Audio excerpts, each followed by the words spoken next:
Yo guys, what's going on? It's you again, bringing on another Team Fortress 2 related video.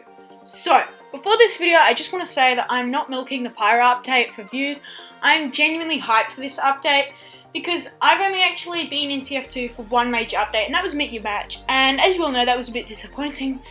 So, yeah, it's predicted to come out quite soon, so I'm really excited. So, with that said, let's get straight into the video.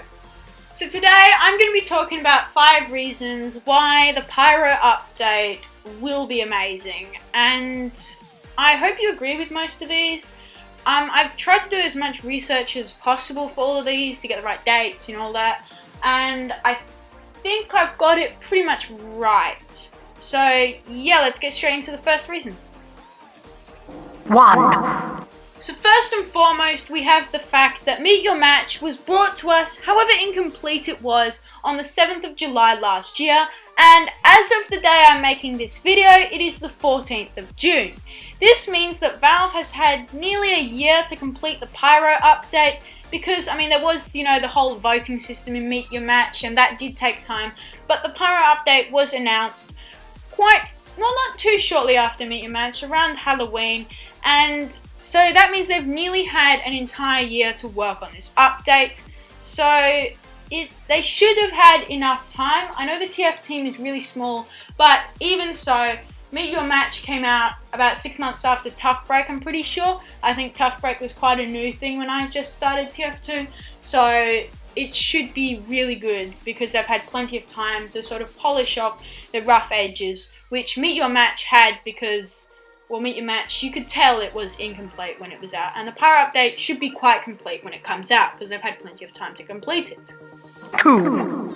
So this next reason ties in quite a bit with the first one, because over the course of this year that we've had 3 notable updates. This doesn't include like patches, bug fixes and all that. This was Scream Fortress 2016, Smissmas 2016, and the recent Rainy Day update.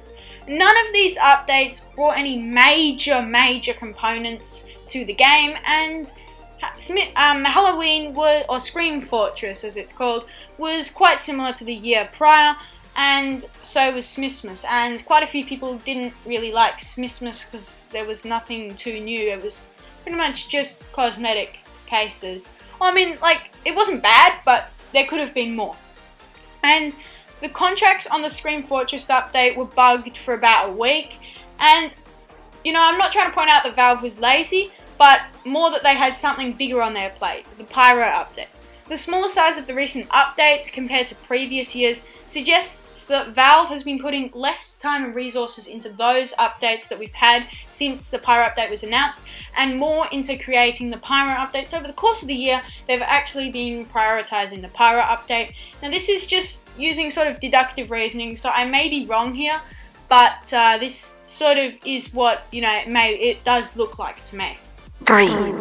So even if they haven't been utilising this time, which I bet they have due to the Smissmas and Scream Fortress updates not really being neglected, but as more of a side project, if the Valve team is low on maps, cosmetics, hell even weapon ideas for new weapons, they have an amazing and unique tool to Valve and special to Team Fortress 2. This is the Community Workshop. I have made a recent video showcasing some of the amazing things people have put up and posted for 2 possible updates, the Mine or Jungle, but there has been some speculation that the Mine will be called the Jungle, and some of the things that have been put up for the Mine update will actually be included in the Pyro update, so the Pyro update will also be the Jungle update, and yeah, that'd be pretty cool if that happens, because I really like some of that jungle themed stuff. So there are plenty of things Valve can put into the Pyro update to make it amazing if that does happen. 4. Valve knows what we as a community want. This has been consistent with almost every update we knew was coming to TF2. All us YouTubers, competitive players, and just the general community, we all make videos, put things on the Community Workshop, and it's as Uncle Dane said in his Visit to Valve video, they are listening to us, they hear us almost quietly from the shadows. The developer team that makes the game we love and keeps it alive does hear us. Well, maybe not me, but the bigger faces of the community and the bigger groups in the community and, well, just the community in general. If you post something on the Community Workshop and people like it, the chances are they'll see that and take it into account to putting it in the update.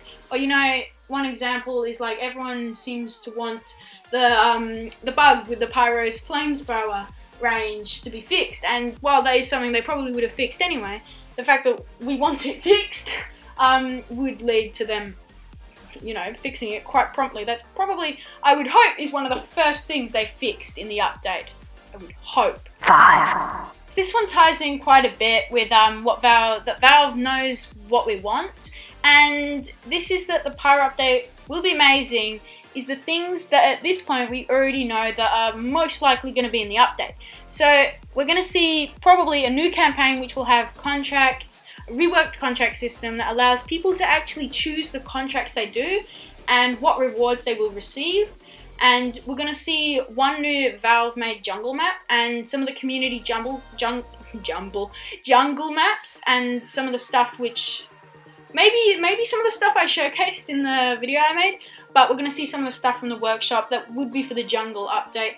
And so this is essentially going to be the mine update, but like they've changed it to make it one sort of specific theme for the update. And we're going to get a pyro pack for the pyro, and that's something which I think is most definitely going to happen, and they'll probably get a new primary, secondary, melee weapon, big bug fixes for the class. So like I said earlier about the sort of the flamethrower range being kind of ridiculous, and it would be pretty cool to see Pyro be more competitively viable. So I think they would do that, but I'm not 100% on that, although I think it's probably something they are taking into account. So guys, I hope you all enjoyed this video. All the links to the videos and sources I used for information in this video will be down in the description below, so I highly encourage you all to go check those out. And I know that these videos are all very similar to each other, like all the Pyro update videos, but you know, that's because there's very similar information. Well, I mean, it's the same information, but I sort of wanted to give my little opinion on it and the things which I think will make the Pyro update amazing for me. So yeah, if you're still here, I hope you all enjoyed and have a swell day, and I'll see you all in the next one. Bye bye.